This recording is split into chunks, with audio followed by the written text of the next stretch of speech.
कायद्यापेक्षा कोणी मोठं नाही, कायदा सर्वश्रेष्ठ आहे. सर्वोच्च न्यायालयाने दिलेल्या निकाल सर्वांना बंधनकारक आहेत. वरिष्ठ निरीक्षक आझाद मैदान पोलीस ठाणे यांनी मनोज जरांगे पाटील यांना परवानगी नाकारली आहे. ही परवानगी नाकारताना दोन गोष्टी लक्षात घेतल्या पाहिजेत. नियमांचे उल्लंघन जर झालं तर आपराधिक खटला रजिस्टर होऊ शकतो. उच्च न्यायालयाच्या निकालाचा अवमान केला तर कंटेम्प्ट ऑफ कोर्ट खाली सर्व संबंधित जे कोणी लीडरशिप करतात त्यांच्यावर कारवाई होऊ शकते. आज झालेलं आंदोलन उघडं पडलं त्याचं कारण राष्ट्रवादीचे शरद पवार यांचे पुतणे रोहित पवार काल ईडीमध्ये होते आणि आज आझाद मैदानात पोहोचले. याच्या मागे सगळ्यात मोठा राजकीय डाव आहे. एका बाजूला स्वतः सांगायचं जायचं नाही आणि नंतर लोकांमध्ये संभ्रम पसरवायचं. मुंबईला चला हे अत्यंत चुकीचं आहे. स्वतःला वाचवायचं आणि इतरांना तोफेच्या तोंडाला द्यायचं. सामान्य कुटुंबाने लक्षात ठेवलं पाहिजे, हे राजकीय षडयंत्र आहे. या षडयंत्राला तुम्ही बळी पडू नका. कायद्याचं पालन करा. मराठा बांधव मागास ठरत नाहीत, त्याच्यामुळे आरक्षण मिळू शकत नाही. ही सगळ्यात महत्त्वाची बाब आहे. एक लक्षात घ्या, कायद्यापेक्षा कोणी मोठं नाही आहे.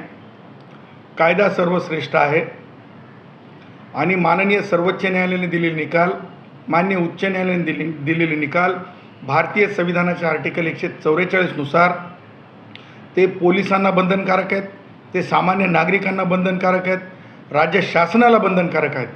म्हणून मला हे सांगायचं आहे, जरंगेंच्या आंदोलनाच्या संदर्भानं जरंगेंना परवानगी माझे केस नंबर 188/2024 मुंबई उच्च न्यायालयातील रिट याचिकेमध्ये 24 जानेवारी 2024ला जो निकाल दिला त्या निकालाचा आधार देत जे आहे स्पष्टपणे जावक क्रमांक 752/2024 याप्रमाणे वरिष्ठ पोलीस निरीक्षक आझाद मैदान पोलीस ठाणे यांनी परवानगी नाकारलेली आहे जरंगेंना. आणि ही परवानगी नाकारताना दोन गोष्टी लक्षात घेतल्या पाहिजेत की याचं उल्लंघन जर झालं तर क्रिमिनल प्रोसिजर कोडप्रमाणे आपराधिक मामला हे होऊ शकतो, रजिस्टर होऊ शकतो. त्यासोबतच माननीय उच्च न्यायालयाचा निकाल जर म्हणजे मानला नाही, अवमान केला, अपमान केला तर कंटेम्प्ट ऑफ कोर्ट खाली सुद्धा सर्व संबंधित जे कोणी लीडरशिप करतात त्यांच्यावर कंटेम्प्ट ऑफ कोर्टची कारवाई होऊ शकते. आणि मला आपल्या माध्यमातून एवढंच सांगायचं आहे की आज जरंगेचं आंदोलन उघडं पडलं ते कारण असं की राष्ट्रवादी काँग्रेसचे वयोवृद्ध पुढारी शरद पवार यांचे म्हणजे म्हणजे ब्लड रिलेटिव्ह असलेले रोहित पवार आज कसं काय काल ईडीच्या कार्यालयात होते, आज मात्र ते आझाद मैदानात पोहोचले. ते जे पाणी देत आहेत ते पाणी कोणतं देत आहेत? ते राजकारणी पाणी. ह्याच्यावरून लक्षात ठेवलं पाहिजे की ह्याच्या मागे सगळ्यात मोठा राजकीय डाव आहे. आणि म्हणून परीक्षेच्या दिवसामध्ये जरंगेने जे काही चालवलेलं आहे, मला माहिती नाही जरंगेला म्हणजे अभ्यास, परीक्षेच्या पूर्वीचा अभ्यास किती महत्त्वाचा असतं हे जरंगेला माहिती आहे की नाही, पण मला माहिती आहे.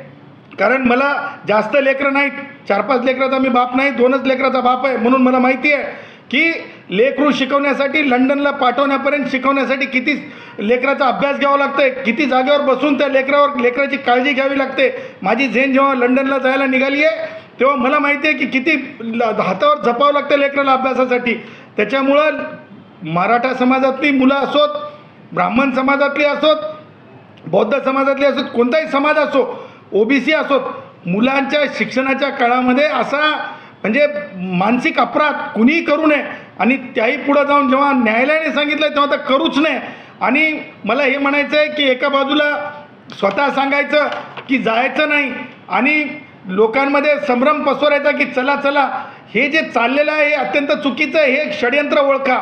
म्हणजे जरंगे आज प्रसारमाध्यमांना काय सांगितलं जरंगेंनी स्पष्टपणे की तुम्ही जाऊ नका, म्हणजे वाशीत थांबा. आणि दुसरीकडे काय सांगतायत म्हणजे इतरांमध्ये काय मेसेज आहे, पुढं चला.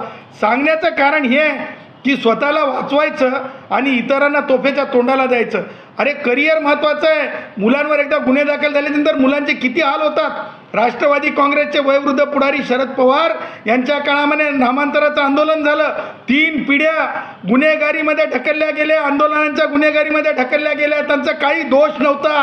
हे लक्षात ठेवलं पाहिजे. सामान्य कुटुंबानं लक्षात ठेवलं पाहिजे. सामान्य माझ्या भावांनो लक्षात घ्या, हे राजकीय षडयंत्र आहे. या षडयंत्राला तुम्ही बळी पडू नका.